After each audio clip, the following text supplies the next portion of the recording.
주시는 생명의 말씀은 시편 107편 17절로부터 22절까지의 말씀을 보내시는 하나님이라는 제목의 말씀을 가지고 하나님의 말씀을 증거합니다.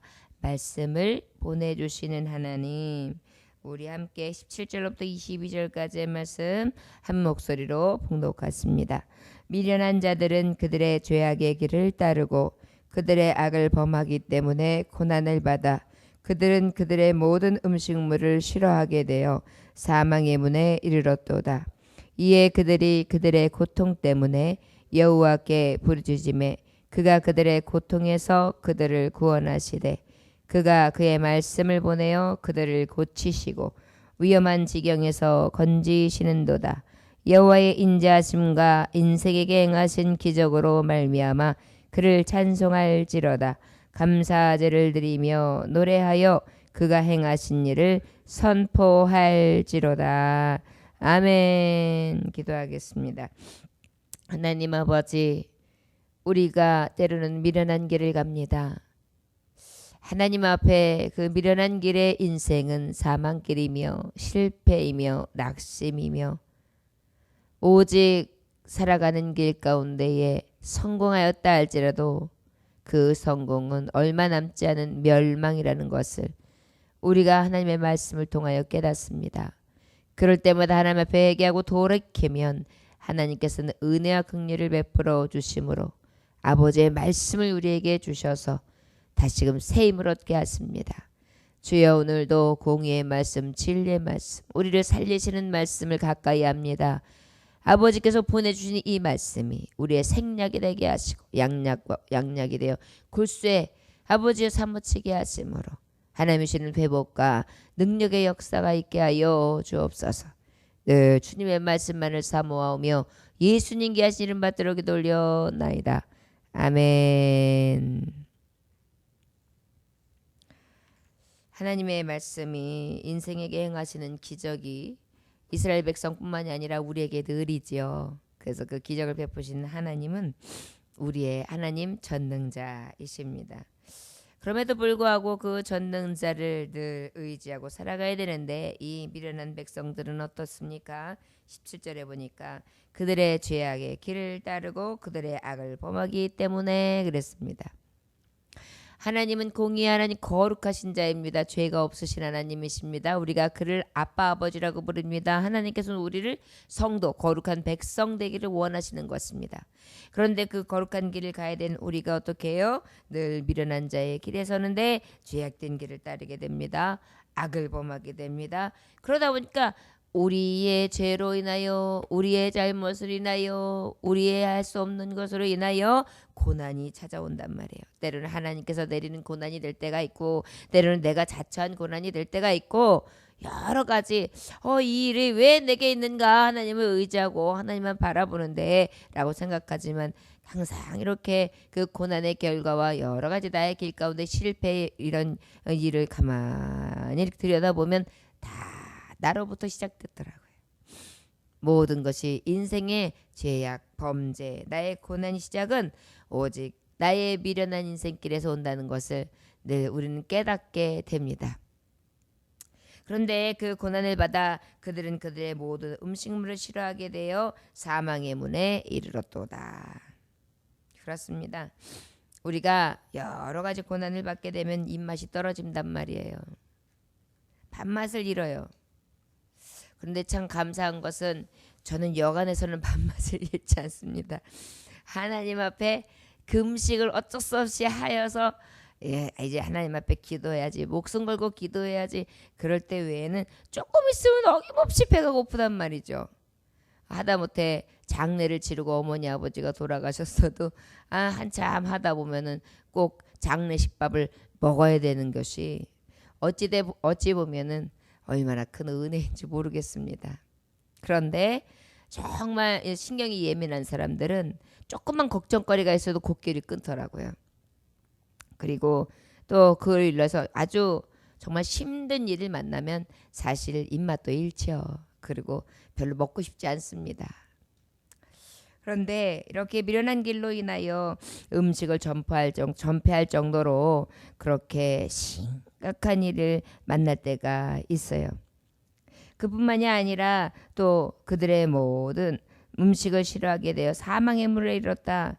이런 것은 어때? 식욕이 떨어지는 것뿐만이 아니라 몸의 쇠약함도 있고 급기야는 사망이 이른다. 여러분, 우리의 모든 고민과 또 우리가 가지고 있는 번뇌, 슬픔, 실망, 낙심 이런 게 무엇을 갖다 줍니까?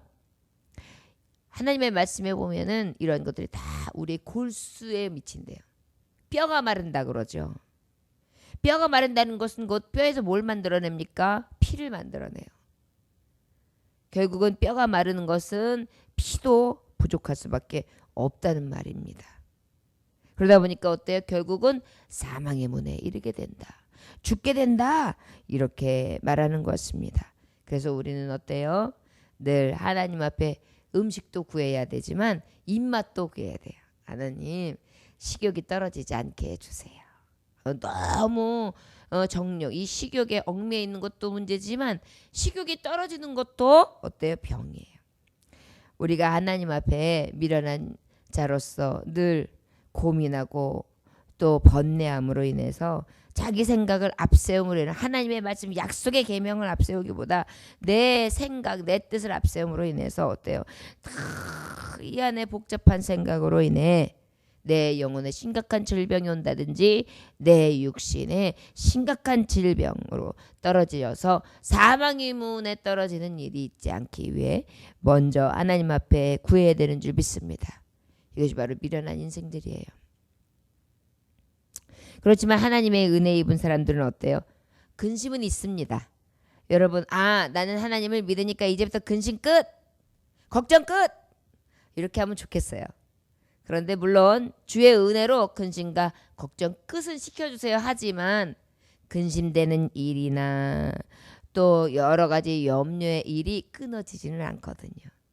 우리가 그 모든 것을 하나님 앞에 맡길 뿐이지 우리가 살아가는 인생은 절대로 죄로 인하여 사망 선고를 받은 이래로 그렇게 아무 걱정거리나 아무 근심 없이 살아가기는 어렵다는 것입니다. 그런데 은혜 입은 자가 다른 것은 뭐예요? 어려움 속에서 자신을 돌아보는 것입니다. 자신의 부족을 깨닫는 것입니다. 그리고 어디서부터 잘못됐지? 내가 뭘 잘못됐지?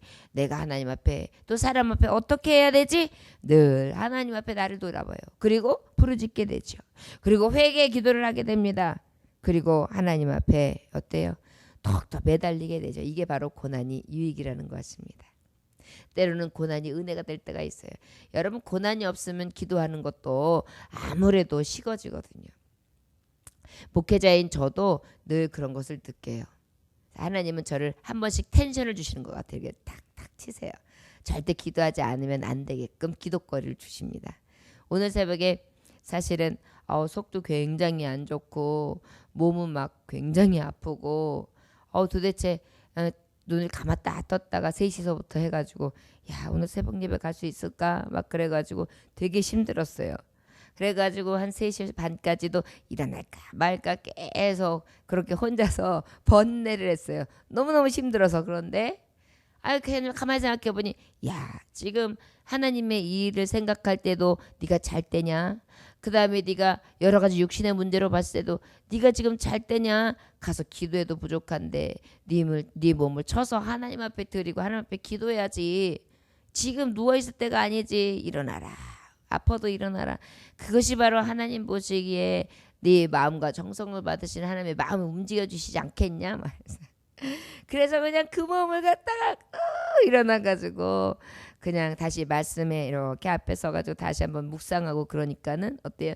힘이 그래도 나더라고요. 그래가지고 이렇게 하나님의 말씀을 전하게 되는데 그렇습니다. 만약에 제가 별로 걱정거리가 없었다면 그랬을 거예요. 목사님, 제가 몸이 너무 아파요. 그래서 오늘은 쉬어야 되겠는데요 하고 아마 우리 부목사님께 말씀을 드렸을 거예요. 하지만 어때요? 이 작은 가시가, 이 고난이 유익인 것은 이 일로 인해 내가 기도 쉬는 죄를 범치 않게 되잖아요. 여러분 우리도 육신도 때로는 정말 힘들어서 못 일어날 때도 있습니다. 열이 막 굉장히 올라가거나 막 토사광란이 일어나거나 굉장히 힘들 때가 있어요. 그렇지만 그 외에 웬만한 것은 정말 하나님 앞에 구하면서 어떻게든지 일하면 하면 또 일으켜 세워주시더라고요. 그런데 이것이 은혜인 거예요. 그래서 우리에게 가끔씩은 어려운 가시의 고난이 있는 것도 감사하다. 왜냐하면 그 일로 인해 나를 일으켜 주시니까, 그 일로 인해 더 거룩한 백성으로 나아갈 수 있도록 하나님께서 내 마음과 생각을 열어주시니 은혜요. 또한 이것이 유익이라 할 수 있습니다. 저 여러분, 때로는 하나님이 주시는 고난이든 나로 인해서 오는 고난이든 알 수 없는 고난이든 간에 이 고난은 하나님께로부터 오는 은혜입니다. 특별히 믿는 의로운 자들은 심령을 치료하시는 약이 될 때가 있어요. 그렇기 때문에 우리는 하나님 앞에 이 모양 저 모양 그럼에도 불구하고의 신앙을 가지고 늘 감사할 수 있기를 주의 이름으로 축원합니다. 또 말씀에 보니까 뭐라고 말씀이 기록되어 있습니까? 19절에 보니까 이에 그들의 고통 때문에 여호와께 부르짖음에 그가 그들의 고통에서 그들을 구원하시되 그랬습니다. 하나님께서는요, 우리가 이렇게 하나님 앞에 이 고통 중에 하나님 앞에 부르짖잖아요. 그러면 하나님께서 그 부르짖는 소리를 들으시고 구원하실 하나님이시라는 거예요. 우리가 그래서 새벽에 나와서 기도하는 게 기뻐요. 하나님의 구원을 매일 보잖아요. 그래서 하나님 앞에 드려지는 이 제사가, 영적 제사가 가장 복된 것입니다. 근데 하나님은 구원하시는 방법이 굉장히 우리에게 있어서 가깝고 밀접한 방법이 있어요. 그게 뭐냐면 말씀이에요. 우리가 생각하면 말씀이 없이 그저 하나님이 내가 어떤 고난을 당하면 탁 일으켜가지고 야 일로 와라 이렇게 완전히 피하게 하시고 야 승리다 이렇게 해가지고 그냥 뭔가 확 뒤집혀지면, 내 삶에 어떤 문제가 확 뒤집혀지면 그게 구원이라고 생각해요. 그런데 참 구원은 우리에게 무엇이냐면 말씀이에요. 우리가 하나님의 말씀 가운데 참 구원이 있어요. 여러분, 말씀이 왜 참 구원인지 아십니까? 요한복음 1장 1절에 보면 태초에 말씀이 계시니라. 이 말씀이 하나님과 함께 계셨으니 이 말씀은 곧 하나님이시라. 여러분, 구원이 어디서 와요? 하나님께로부터 오죠. 그런데 하나님의 말씀으로 우리에게 오시는 거예요. 그 말씀이 누구신데요? 하나님이시라니까요. 그렇기 때문에 우리가 고난받고 부르짖을 때 맨 처음에 하나님이 다가오시는 것이 말씀이에요. 그래서 바른 성도, 바른 믿음의 성도들은 다른 허탄한 것을 구하는 것이 아니라, 어떤 육적인 요행을 바라는 것이 아니라 먼저 약속의 말씀이 내게 오는 것이 가장 큰 하나님이 주시는 응답이라는 것을 기억할 수 있기를 주의 이름으로 축원합니다. 말씀은요, 우리에게 질병을 고쳐주시는 능력이 있어요.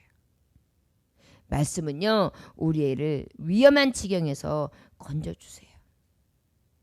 죄에 대해서 깨우쳐 회개하게 하죠. 믿음으로 의지하게 되죠. 슬픔과 낙심 가운데서도 위로를 주시지요.